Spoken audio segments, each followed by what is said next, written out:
So, yun mga ka-farmers, no? May narinig tayong ano ng sisiyo mga ka-farmers. Namisa na yung ano natin. Pinalimliman. Yan, no? Pansin nyo mga farmers, may ano na. May itlog na basag, no? So, namisa na siya.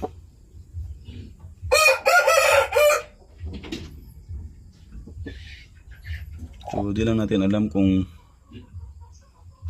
ilan na yung napisa mga farmers, no? So, huwag muna nating anuhin mga farmers. Baka magalit. Yan, oh. May isa na. Parang ang bilis lang mga ka-farmers. Ayan. Nag-hatch na. So, ito sabihin, may isang napisa na. Dumpo ba to? Dumpo nga. May D, oh, letter D. Pansin nyo mga farmers. Hindi maklaro. Ayan, oh, may letter D. Ayan, oh. Dumpo. Isa. Kaya pala wala siyang ano. Kaya pala mga farmers wala siyang ano, baba-baba. Nag-hatch na pala, no.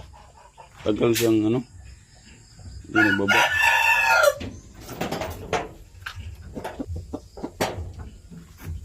May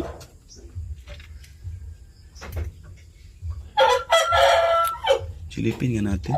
Tandahan lang. Okay. Ano hakman?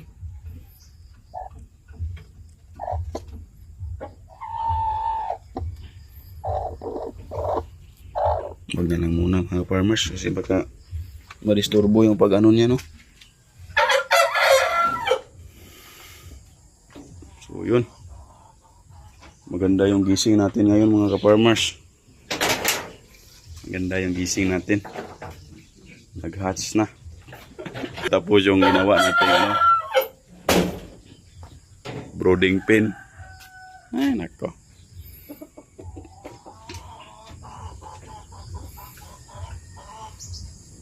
Paano kaya to?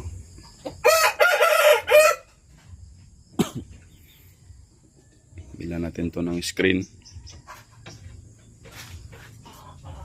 Tapa na tayo dito sa ating yard mga farmers, ah. Wala tayong pambiling screen mga farmers, no? Gawin natin, ah. Ito ilipat. Pwede.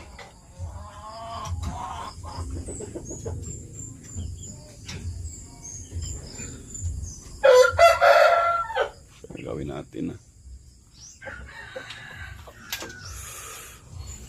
Misa na. Yan, oh. May nilalabas na yung tunog.